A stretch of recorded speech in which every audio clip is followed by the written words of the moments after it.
Hola, buenas tardes a todos.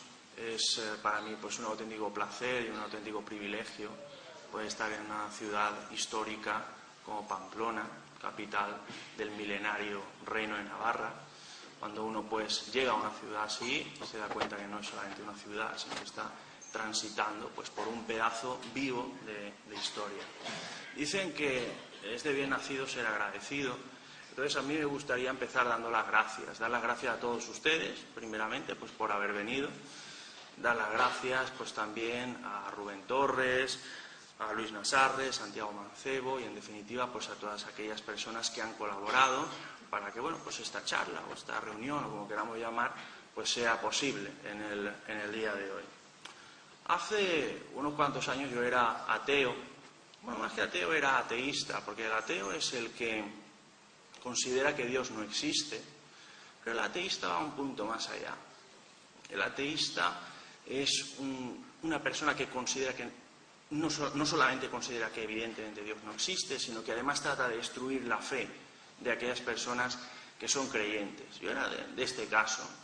Yo recuerdo cuando estaba en la universidad, las universidades se han convertido en un foco muy importante de ateísmo. Quizás en Navarra no, porque Navarra es una honrosa excepción en Europa, pero sí que es cierto que en Europa cada vez avanza más el ateísmo y también las universidades de una forma muy especial. Yo recuerdo cuando estaba en la universidad y estaba charlando con los compañeros, ¿no? Pues a lo mejor en la cafetería de la facultad o incluso en el metro, cuando teníamos un descanso entre las clases, cada vez que salía el tema de conversación de Dios, la religión, la iglesia, ese tipo de cosas, y yo ya me encargaba de que ese tema de conversación saliera, siempre trataba de atacar la fe de las personas que eran creyentes, siempre trataba de destruir la fe de esas personas, trataba de mostrar que el ateísmo y la ciencia son cosas del progreso, de la modernidad. El cristianismo, es una cosa, pensaba yo en aquella época que una cosa como una rémora al pasado, como supersticiones, supercherías, cosas de gente inculta, gente del tercer mundo, básicamente. Estos son, muchos de los clichés ateos que escuchamos habitualmente, que yo desde luego utilizaba en aquella época. Yo era una persona profundamente anticlerical. Odiaba muchísimo a Dios y todo lo que tuviera que ver con Dios. Tanto es así que cuando estaba en la facultad, por ejemplo, con algunos compañeros que eran ateos también, yo me reía y yo me burlaba y yo disfrutaba cuando, por ejemplo, recordaba los fusilamientos de personas que eran religiosas, fusilamientos de sacerdotes o de frailes, durante la guerra civil o en regímenes comunistas bajo la dictadura de Stalin o en otros países, otras situaciones históricas. Era una persona profundamente blasfema. Cada vez que salía el tema de Dios, mi boca realmente escupía fuego.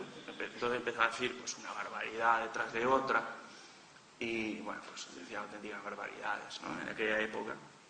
Incluso yo recuerdo que mis padres eran creyentes y lo siguen siendo, y yo en aquella época era ateo. Entonces resulta que teníamos discusiones muy encendidas. Cuando estábamos nosotros comiendo, cada vez que estábamos comiendo y salía el tema de Dios, teníamos unas discusiones tremendas. Y yo incluso me sentía tentado en aquella época de decir, mira, voy a coger la Biblia delante de mis padres, la voy a abrir, la voy a poner en el suelo y voy a bailar un zapateado sobre la Biblia. O sea, tal era el nivel de odio que yo tenía hacia Dios, la Iglesia, en fin, todo ese tipo de cosas. Yo reconozco que no lo hice. No lo hice, básicamente porque, yo soy un lector empedernido, soy una persona que, respeta mucho los libros, soy bibliófilo. Entonces yo decía, hombre, es que esto de pisar la Biblia es un libro, mira que yo odio la Biblia y lo que representa, pero es que, claro, pisar un libro es que es una barbaridad, ¿no? Entonces, por ese motivo es que no lo hice. Pero realmente, si la Biblia en lugar de haber sido un libro hubiera sido cualquier otra cosa distinta, yo, casi con toda seguridad habría bailado ese zapateado flamenco sobre la Biblia. Tal era el nivel de odio que yo tenía en aquellos años. Bueno, visto con perspectiva, yo cuento todo esto, hoy lo cuento, pues, como se puede imaginar, no con orgullo, ni mucho menos, al contrario, que lo cuento con una mezcla de sonrojo y de vergüenza. Pero bueno, entiendo que es necesario contar todo esto para que, bueno, ustedes puedan entender quién es el autor de este libro, cuáles son sus orígenes, de dónde viene, cuál era su forma de pensar. Bueno, lo cierto es que el libro, pues, se titula ¿Por qué dejé de ser ateo?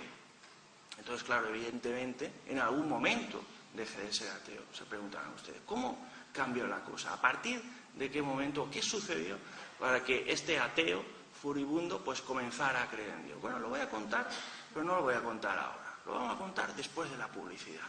Igual que hacen Antena 3 o Tele5, que hacen ahí unos pequeños anuncios publicitarios, pues bueno, vamos a aprovechar también para hacer un pequeño anuncio. Estoy escribiendo otro libro, que bueno, bueno, se titulará algo así como, no sé, la Biblia explicada con palabras sencillas, o bueno, algo así, ¿no? Es un título provisional. Entonces, el libro pretende básicamente ser como un libro de preguntas y respuestas, ¿no? Sobre la Biblia o sobre el cristianismo. Entonces me gustaría que ustedes, si lo desean, pues colaboraran. ¿Colaboraran de qué manera? De una forma muy sencilla. Cualquier pregunta que ustedes puedan tener sobre la Biblia, no sé, cualquier curiosidad, por ejemplo, oye, pues, ¿qué es eso del pecado imperdonable? Por ejemplo, o ¿qué dice la Biblia sobre determinado tema, sobre este tema X? O, oye, ¿qué ocurrió aquí realmente? ¿O quién fue este personaje? No sé, curiosidades, dudas que pueda tener la gente. Pues lo que vamos a hacer es que vamos a repartir unos blogs como estos, 2 blogs azules, y bueno, pues se va a ir pasando por ahí y ustedes, los que quieran, pues pueden apuntar una pregunta, 2 o 3 o ninguna, si no tienen ninguna duda. Y me gustaría también, muy importante, que apuntaran su nombre y apellidos y la ciudad de residencia, pues Pamplona o la ciudad que sea. Entonces, con lo que sean las preguntas más interesantes, las preguntas que más veces se repitan, etcétera, haremos una selección, publicaremos un libro y, por supuesto, el nombre de las personas que nos han enviado las preguntas aparecerá y, por supuesto, también un agradecimiento hacia esas personas. Entonces, necesitaría que se lo repartieran. Lo van pasando ustedes ahí. Uno de aquel lado y otro. Bueno, después de este pequeño anuncio publicitario, ya que hemos hecho el pequeño corte, ¿por dónde iba? Ah, sí, les estaba diciendo que yo era una persona profundamente atea, blasfema, anticlerical. Bueno, ese tipo de cosas. Y hubo un momento en que la cosa empezó a cambiar. Cambió a partir de conocer yo a una persona que era genuinamente cristiana. Era una persona que a mí me impresionó muchísimo. Conocí a una muchacha de Venezuela, que le llaman Liliana Lizcano, y era una persona tremendamente cristiana. Hicimos una buena amistad, teníamos cosas en común, nos llevábamos bien. Pero bueno, cuando surgía el tema de conversación de Dios, etcétera, etcétera, ahí teníamos unas discusiones muy encendidas y, bueno, había ahí verdaderas polémicas, ¿no? Pero a mí me impresionaba mucho que Liliana era distinta de los cristianos que yo había conocido, ¿no? Porque ella era una persona que, por ejemplo, ella oraba por mí. Ella decía, pero vamos a ver, Liliana, tú no sabes que yo soy ateo. ¿Qué haces? ¿Por qué estás orando por mí? Te has vuelto loca. Por supuesto, estás perdiendo el tiempo, Liliana, por supuesto, pues estás orando a un ser que por supuestísimo no existe, es absurdo lo que estás haciendo, le decía yo en aquella época. Pero bueno, dije, bueno, está bien, no sé. Entendía que era su forma de preocuparse por mí o de mostrarme su afecto. Entonces dije, bueno, está bien, quiero hacerlo. Tampoco es nada malo. Si tú disfrutas así, bien. Ella era una persona que siempre a mí me impactó muchísimo, que siempre me trató con mucho cariño, con mucho amor, con mucha amabilidad, que es como Jesucristo trataba a todas las personas y que es como un cristiano debería tratar a los ateos, pienso yo. Porque yo les voy a hacer una pregunta. Esta es una pregunta, cuidado, es una pregunta de nivel, es una pregunta de examen. Solamente los más inteligentes son capaces de responderla. Bueno, yo les voy a preguntar, ¿con qué se apaga el fuego? No lo sabe nadie. nadie lo sabe en esta sala. Oiga, ustedes me dan miedo. Si nadie sabe en esta sala, me está diciendo ahora mismo que hay un incendio en esta sala y nadie sabe con qué se apaga. Nadie lo sabe. Ah, con agua. Bueno, con agua. Era una pregunta difícil, había que pensarlo un poquillo. Bueno, la cuestión es que sí, efectivamente, ¿no? El fuego se apaga con agua. De la misma manera que el fuego no se apaga con más fuego, sino que se apaga con agua, lo mismo pasa con el odio. El odio no se apaga con más odio, se apaga con amor. El agua, digamos, mata el fuego. Y el amor mata el odio. Es como una ley universal que, bueno, suele funcionar. Entonces ella, a pesar de que yo la trataba muy mal y le decía barbaridades, ella seguía siempre tratándome, pues, bueno, con amor cristiano, ¿no? Una de las cosas que yo me quejaba mucho en aquella época que yo era ateo, y bueno, la verdad es que también me sigo quejando, no tanto en la actualidad, pero bueno, también, era la hipocresía y el fariseísmo, ¿no? De muchas personas que dicen ser cristianas. Yo decía, fíjate, los cristianos, qué asco me dan. Van los domingos a la iglesia y de lunes a sábado tienen un comportamiento verdaderamente impresentable. Es un comportamiento tan vergonzoso que incluso a mí, que soy ateo, me da vergüenza. Sin embargo, ellos, mira lo que hacen. Sentía un asco tremendo. Es decir, ¿cómo puede la gente ser tan hipócrita? Sin embargo, en el caso de Liliana era distinto, porque Liliana tenía un comportamiento verdaderamente intachable. Tiene un comportamiento correcto, las 24 horas del día, 365 días del año. Bueno, por supuesto todos somos pecadores, ¿no? Es evidente. Yo el primero, no soy ningún santo, soy un pecador, y todos lo somos. Pero bueno, siempre en medida de lo posible hay que tener un comportamiento que más o menos sea correcto. Y yo quería criticarla y decía, voy a ver si te pillo por algún lado, a ver, para criticarte, pero no podía. Entonces, esas tres cosas me hicieron darme cuenta de que ella era distinta a las personas que había conocido, era distinta a los cristianos que yo había conocido hasta ese momento. Era una persona que oraba por mí, era una persona que me trataba con mucho amor, con mucho cariño, con amabilidad. Y era una persona, bueno, por supuesto seguimos siendo amigos después de tantos años. Y bueno, y era una persona que además pues tenía ese comportamiento verdaderamente intachable. Entonces me di cuenta que ella era especial, era como si tuviera una luz interior, no sé, como esas personas que dicen, no sé, como Teresa de Calcuta o Vicente Ferrero, esa gente que dices, tiene una fuerza interior, tiene un amor interior que ilumina al resto de la gente, ¿no? Entonces me di cuenta que tenía algo especial, y esa cosa especial simplemente era Dios, y a partir de ahí pues quise conocerlo y bueno, pues me convertí. No fue una conversión de la noche a la mañana, pasaron algunos meses, y bueno, la verdad es que mi vida cambió de forma radical. Cambió de forma radical porque, bueno, en la época en que yo era ateo, pues tenía un odio profundo, una gran amargura. Tuve intentos de suicidio, tenía discusiones muy fuertes con mi madre. Bueno, tampoco quiero entrar mucho en detalles, ¿no? La cuestión es que a partir de ahí sentí como si yo hubiera sido sanado de todas las heridas que tuviera, y a partir de ahí empecé a tener paz. Por supuesto, un cristiano, una persona que es creyente, pues claro, también tiene problemas, porque claro, ¿qué es la vida sino una sucesión de problemas, ¿no? Tienes ahí una adversidad, tienes otra, en fin, cosas que van saliendo. Pero ahora cuando tengo cualquier problema ya no me preocupo, no me amargo, porque tengo paz. Sé que si este problema yo no lo puedo resolver, va a ser Dios quien lo resuelva. Entonces, a partir de ahí, a partir de convertirme, pues empecé a estudiar y a leer más la Biblia, empecé a documentarme, empecé a buscar información. Y dije, oye, ¿qué pasa? ¿Por qué no escribo un libro, qué sé yo, sobre los argumentos ateos, ¿no? Este libro, que se titula ¿Por qué dejé de ser ateo?, pues bueno, cuenta un poco mi experiencia personal, pero sobre todo lo que pretende ser es una respuesta a los 50 argumentos ateos más habituales.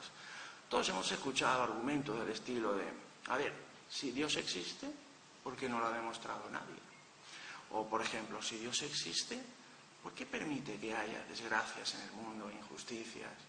O Jesucristo, bueno, Jesucristo solamente era un profeta, era un hombre, pero no era Dios. Todos hemos escuchado ese tipo de argumentos. Entonces, ahí lo que son los 50 argumentos ateos más habituales, se le pretende dar una respuesta desde un exateo, y es una respuesta que se da desde la filosofía, desde la religión, desde el sentido común y sobre todo también desde la ciencia.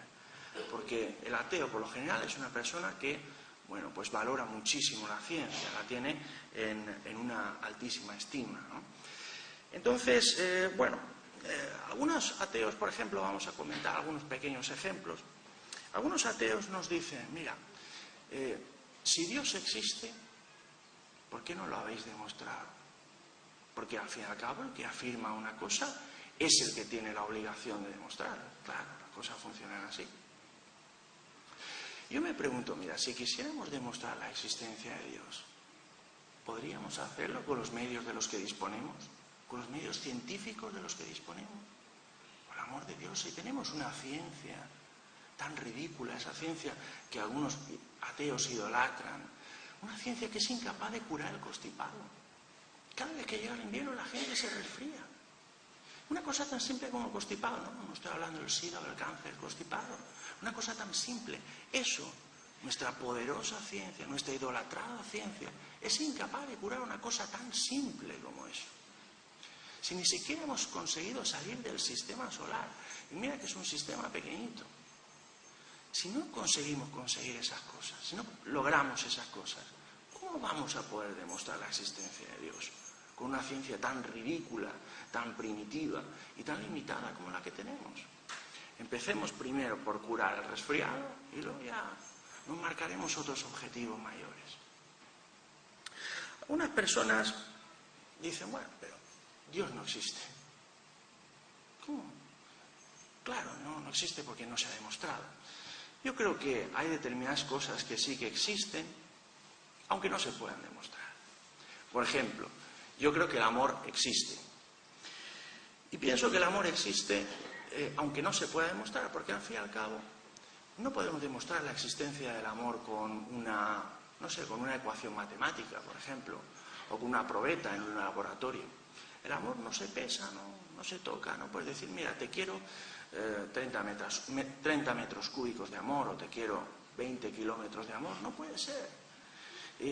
No se puede demostrar empíricamente. Claro, habrá quien diga, no, perdona, ¿acaso mi mujer o acaso mi marido no me demuestra con sus palabras y con sus acciones que el amor existe?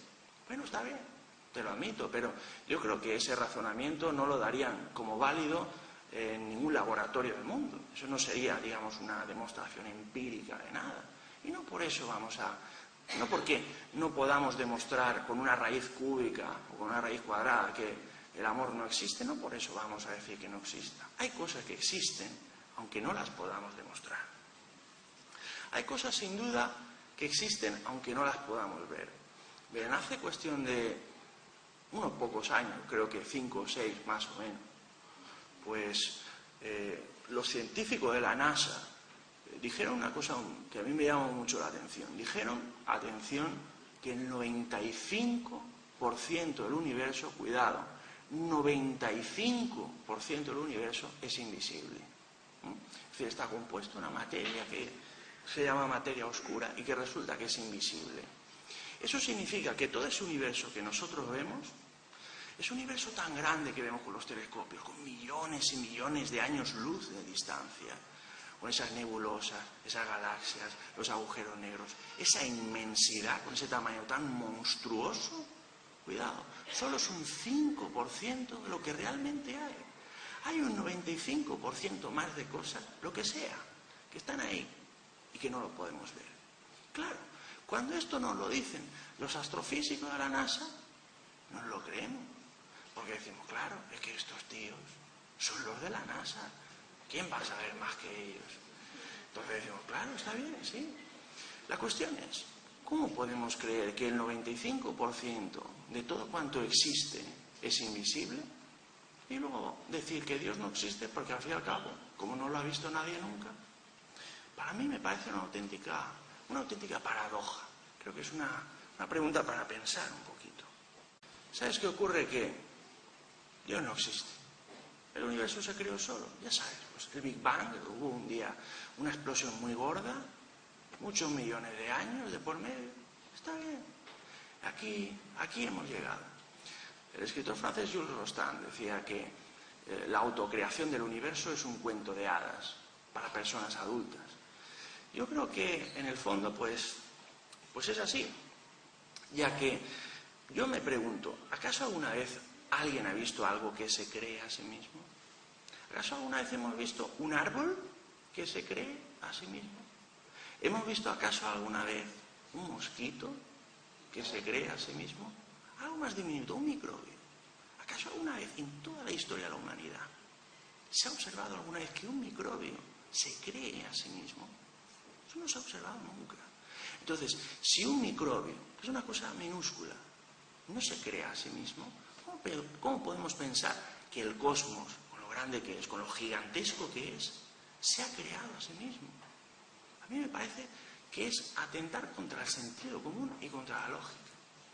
Otras personas nos dicen, bueno, todo es fruto del azar. Estamos aquí por casualidad.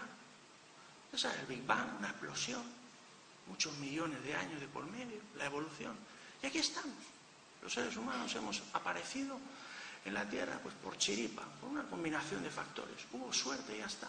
Todo fue una casualidad, el azar. Mira, podría ser. Yo no lo voy a negar, por poder ser, podría ser. Pero creo que existe más o menos el mismo número de posibilidades de que eso sea cierto, como el que tú tengas, por ejemplo, un lienzo en blanco en el suelo, con unos botes de pintura al lado, por casualidad tropiezas con el pie, con uno de ellos, la pintura por casualidad se desparrama sobre el lienzo y por casualidad acaba pintándose la Mona Lisa de Leonardo da Vinci. O, si lo queremos ver de otro modo distinto, por casualidad tropiezas con el bote de pintura, por casualidad la pintura se desparrama y bueno, 10 millones de años después o 100 millones de años después, ahí aparece la Mona Lisa de Leonardo da Vinci.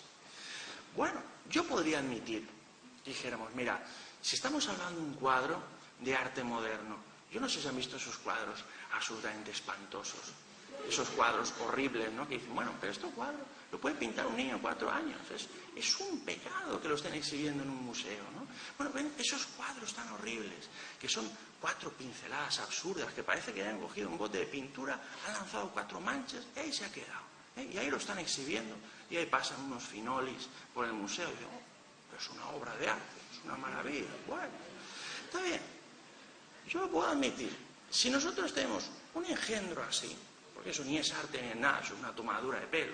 Cuando nos encontramos un cuadro de estas características, está bien, yo puedo admitir que eso ha salido por azar.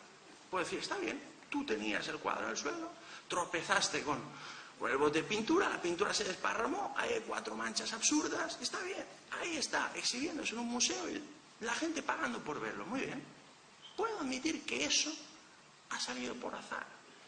Pero lo que yo no puedo aceptar nunca en la vida es que una persona venga con la Mona Lisa, con la Gioconda de Leonardo da Vinci, y me diga, no, mira, esto ha salido por azar. Mentira, porque eso tiene un nivel de complejidad, eso tiene un nivel de perfección, eso tiene un nivel de inteligencia, eso tiene un nivel de contraste de luces y sombras, tiene un nivel de perfección, en definitiva, que no puede salir por casualidad. Porque, señores, las cosas que en la vida salen por casualidad, ninguna de ellas sale con un altísimo grado de perfección y con un altísimo grado de complejidad. Y cuando uno ve la Mona Lisa de Leonardo da Vinci, automáticamente se da cuenta de que hay un creador. Y esto no es un acto de fe, esto es tener 2 ojos en la cara. Claro, yo lo veo ahora sí. En aquella época era distinto, tenía una venda en los ojos. Entonces no podía ver. Si estuviéramos hablando que tenemos un universo que dices, mira, está bien, es una patata de universo. Ahí tienes las estrellas que, mira, se encienden y se apagan. Tienes ahí, pues no sé, los planetas van sueltos, van por ahí dando tumbos. No sé, Saturno y Júpiter esta semana han chocado como 2 trenes que impactan frontalmente. Está bien, diría, yo lo admito. Es un universo caótico, es una anarquía, es una locura. Puedo admitir que ese universo ha salido por azar, porque dices, bueno, ¿qué le vamos a hacer? Pero cuando tú ves un universo, que todo está en orden, existen unas leyes físicas, existen unas fuerzas muy poderosas que hacen que todo esté en su sitio, que todo esté bajo control. Y dice, bueno, todo esto ha salido por azar. Esto es un cuento de hadas para personas adultas. No sé, yo creo en Dios, creo desde la fe, pero ojo, es que creo fundamentalmente, sobre todo, también de lo que es el sentido común y de lo que es el raciocinio y de lo que es la razón. Este libro en sí lo que pretende simplemente es mostrar al ateo que, bueno, pues que con diversos argumentos, pues que creer en Dios es una posibilidad muy certera, que creer en Dios desde luego es mucho más razonable, es mucho más racional y mucho más científico de lo que muchas personas, pues, a priori puedan creer. Voy a beber un poquito de agua a la salud de ustedes, caballeros y damas y caballeros. Bueno, vamos a seguir con la charla. En aquella época, cuando yo era ateo, yo leía la Biblia y decía, bueno, madre mía, qué barbaridades, ¿no? La Biblia, ese libro de cuentos chinos, ese libro de leyendas, ese libro de mitos, ¿no? Que dice, bueno, pero esto será posible. ¿Cómo alguien puede creerse estas cosas? Si solamente aparecen de tonterías y leyendas. ¡Buah! Dios mío. Y bueno, la cuestión es que a partir de hacerme cristiano, a partir de conocer al Señor, empecé a leer la Biblia, pero leer la Biblia de verdad. ¿Cómo se lee la Biblia de verdad? Bueno, lo que no hay que hacer nunca, creo yo, es coger un trozo, un fragmento, aislarlo de todo y analizarlo. Pues claro, dicen que un texto sacado de contexto se convierte en un pretexto. Cuando uno quiere analizar un fragmento de la Biblia, tiene que tener en cuenta ciertamente el contexto histórico, social y cultural en que fue escrito, y también el contexto literario, es decir, el resto del libro, el resto de la Biblia. Entonces, cuando tenemos un fragmento que habla de una determinada temática, hay que compararlo con otros fragmentos de la Biblia que hablen de la misma temática. Claro, cuando se hace esto, la Biblia no es una locura, sino que tú dices, bueno, ahora veo que todo encaja, ahora veo que todo, bueno, pues tiene un sentido común, tiene una armonía, tiene, en fin, una razón de ser. En ese aspecto, a mí me llamaba la atención que, bueno, yo creía, por ejemplo, que la Biblia pues era un conjunto de cuentos chinos y de repente empiezas a ver noticias curiosas, ¿no? De una noticia de unos arqueólogos de Israel que han encontrado no sé qué yacimiento que corrobora que esta historia que había en la Biblia fue real, que esto pasó en no sé qué parte de este país. Anda, pues para ser un libro de leyendas y de mitos y estar encontrando cosas que son de verdad. Bueno, en otras ocasiones, pues bueno, leí otra noticia de científicos que decían que hace unos cuantos miles de años hubo como, bueno, pues las últimas glaciaciones, hubo un deshielo muy importante, se produjo una crecida del nivel de las aguas muy, muy importante, y a partir de ahí se formó pues una inundación planetaria que afectó a toda la humanidad. Y yo decía, ostras, pues esto, si no es lo del diluvio universal que nos habla la Biblia, si no es, de luego, se parece mucho, ¿no? Es otra de las cosas que empezaba a llamarme la atención, por ejemplo, de la Biblia, era el tremendo nivel de profecías acertadas, ¿no? Había muchas profecías solamente con la venida de Cristo al mundo. Se cumplen más de 300 profecías que hacían referencia a que, bueno, pues Dios llegaría un momento en que tomaría un cuerpo de ser humano, se encarnaría como un hombre, y nuestro Creador pues pasearía entre nosotros, pasearía por aquí, por el planeta, bueno, pues entre nosotros, entre sus criaturas, ¿no? Pero, por ejemplo, si ven ustedes la noticia de ahora mismo de actualidad, ahora mismo se está hablando de que Irán, que se quiere tener reactores nucleares, no sé qué, que bueno, que eso puede provocar una guerra en Oriente. Bueno, hay una profecía también que habla de que llegará un momento en que Israel e Irán tendrán una guerra y bueno, y Irán será vapuleado. Yo no sé si será por este motivo los reactores nucleares o por cualquier otro motivo más adelante. Incluso otra noticia, bueno, es que me gusta mucho leer, ¿no? Me llegó una vez una noticia de que decían que se había desarrollado una tecnología con la cual se iba a preparar el dinero del futuro. Decían que el dinero del futuro va a ser como un microchip, ¿vale? Que se va a eliminar Bueno, pues se va a eliminar lo que son los cheques, las tarjetas de crédito, las monedas, los billetes, todo eso se va a suprimir, ¿no? Entonces pondrán un microchip a una persona pues en la mano, pues igual que el microchip que tienen los perros, igual. Entonces tú irás con tu microchip a comprar Mercadona, te pasarán el lector y bueno, de ahí te descontarán de la nómina o de los ahorros, te descontarán la compra y ya está. Bueno, la cuestión es que la Biblia, fíjate tú también, otra curiosidad, ¿no? Hay una profecía que dice que llegará un momento en que a la gente se le pondrá en la frente o en la mano una marca, esa marca será la marca de la bestia, y nadie que no tenga esa marca, los que no lo tengan no podrán ni comprar ni vender. Se parece mucho, ¿no?, a estas noticias que nos están llegando. Incluso a mí, por ejemplo, una de las profecías que a mí más me ha impactado son las que hacen referencia a la nación de Israel. En la antigüedad existía el antiguo reino de Israel y había una profecía en que Dios decía: mira, como sois desobedientes, va a llegar un momento que yo voy a deshacer vuestro país. Y esa profecía se cumplió. Llegó un momento en que los romanos, vapulearon a los israelitas y lo que es el reino de Israel, la nación de Israel, simplemente desapareció. Había otra profecía que decía: bueno, los judíos andaréis errantes de nación en nación. Bueno, y eso se cumplió. Sabemos que, de hecho, hasta hace muy, muy poquito tiempo, ¿cómo se le llamaba judío? Judío errante. Iban los judíos por ahí dando tumbos por todos los países del mundo, en ningún lado los querían. Bueno, eso se cumplió. Habría otra profecía más que decía: llegará un momento que os reuniré de los 4 rincones de la tierra y os volveré a dar vuestra nación. Y eso se volvió a cumplir. En el año 1948, la ONU dictaminó que el Estado de Israel volvía a existir. Era una cosa que realmente atentaba contra toda lógica humana. Porque claro, es como, un país que durante 2000 años no ha existido y que de repente vuelve a existir. Es como si dijera: bueno, vamos a resucitar al Andalus, o vamos a resucitar el Imperio de Roma, o el Imperio Azteca. Son países que están realmente enterrados por la historia.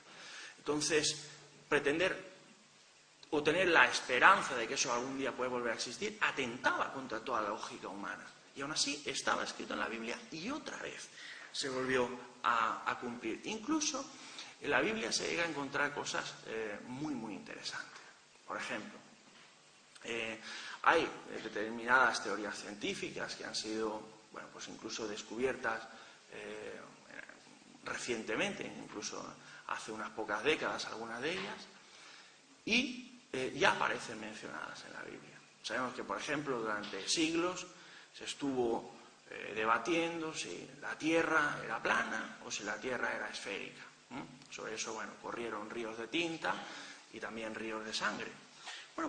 La Biblia ya te habla de lo que es la redondez de la Tierra. Pero es que en la Biblia no solamente te habla de eso. Puedes encontrar, por ejemplo, te habla también de la casi infinita extensión del universo sideral, la ley de conservación de la masa y la energía, el ciclo hidrológico, el vasto número de estrellas, la ley de la creciente entropía, la importancia de la sangre en el proceso vital, la circulación atmosférica o el campo gravitacional.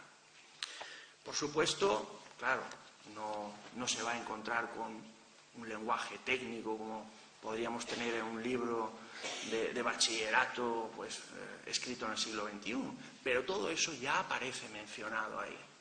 Entonces yo empecé a reflexionar y empecé a decir: vamos a ver, si esto es un libro de cuentos chinos, ¿cómo es posible que se haya cumplido todas estas cosas? Mira, un libro de leyendas y resulta que los arqueólogos te dicen: no, mira, esta historia ocurrió realmente. Y unos científicos te dicen: mira, que es que esto del diluvio de verdad pasó. Una serie de profecías que una tras otra, sistemáticamente se van cumpliendo. O incluso, teorías científicas que han llegado a ser descubiertas hasta hace muy poco con el paso de los años. Entonces dices: ¿cómo es posible que si la Biblia es un libro de cuentos chinos, un libro de leyendas y de mitos, se haya cumplido todo eso? Yo puedo admitir, del sentido común, decir: mira, un libro de mitos puede acertar una cosa, puede acertar 2, puede acertar 3, pero cuando acierta una tras otra,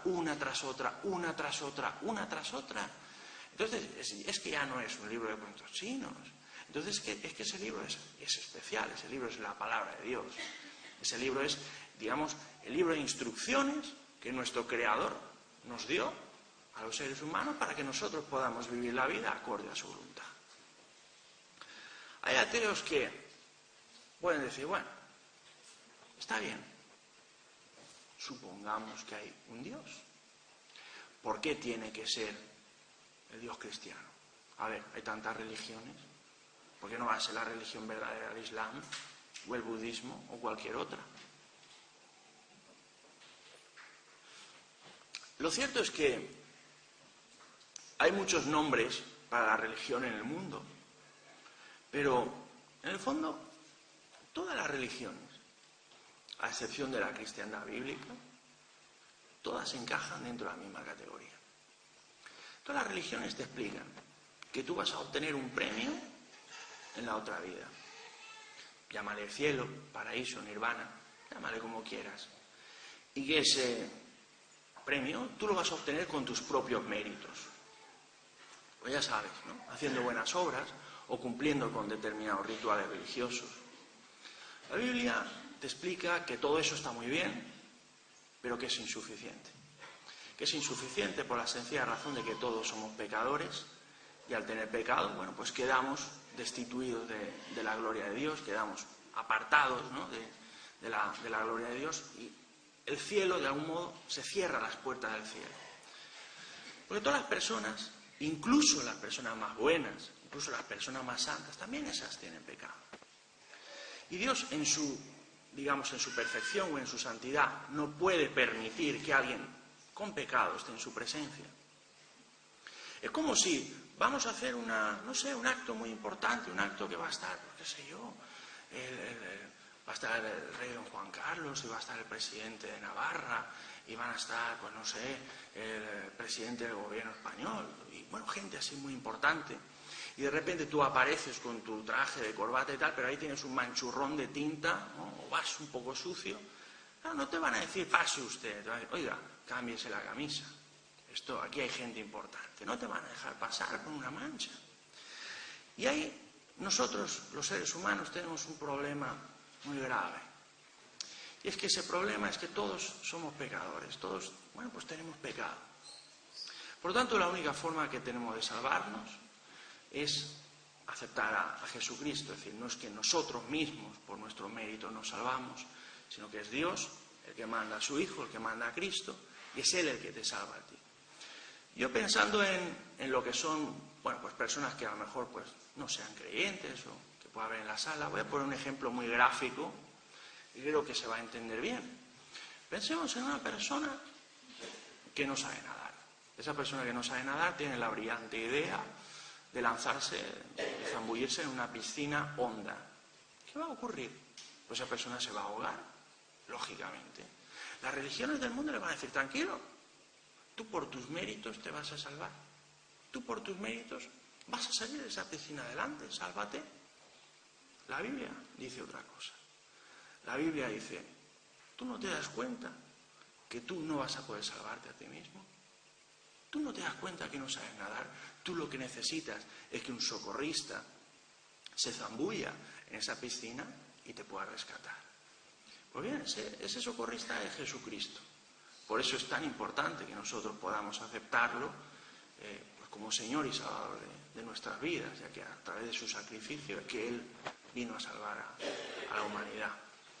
Estamos, bueno, pues terminando ya, ¿no?, esta pequeña charla. Hemos visto solamente pues muy por encima, ¿no?, algunos de los argumentos que se pueden encontrar en el libro. Insisto que la intención del libro es sobre todo hacer reflexionar. El libro puede ser muy útil para personas creyentes, para personas que sean cristianas, para, bueno, a lo mejor conocer mejor la mentalidad de un ateo, o para, bueno, a lo mejor dar más argumentos a su fe o a sus creencias. Y puede ser también muy útil para una persona que sea atea o agnóstica a la hora de, bueno, ver respuestas que se le dan a sus inquietudes, y se las da precisamente una persona que ha sido atea y que ha sido anticlerical, ¿no? Estamos, como les digo, terminando ya lo que es esta pequeña exposición. Cuando terminemos, pues si ustedes quieren hacer alguna pregunta, pueden hacerla, eso sí, con una condición, no sean preguntas difíciles, tienen que ser preguntas fáciles, las difíciles no las vamos a aceptar. Entonces, claro, eso ya sería abusar un poquito de la confianza, ¿no? Preguntas, pero que sean fáciles. Entonces, pues bueno, simplemente comentar eso, ¿no? Comentar que en el día de hoy este libro lo que pretende simplemente es tratar de hacer reflexionar, de mostrar otra visión, de mostrar pues otro pensamiento, ¿no? Comentar simplemente que, bueno, si usted es una persona que es creyente, bueno, el libro le puede servir para conocer un poco la mentalidad de un ateo. Y si usted, por lo que sea, que está aquí presente hoy, resulta que usted es ateo o es agnóstico o simplemente no es creyente, yo he de decirle una cosa, mire, yo no he venido aquí a imponer nada a nadie, yo no he venido a sermonear a nadie.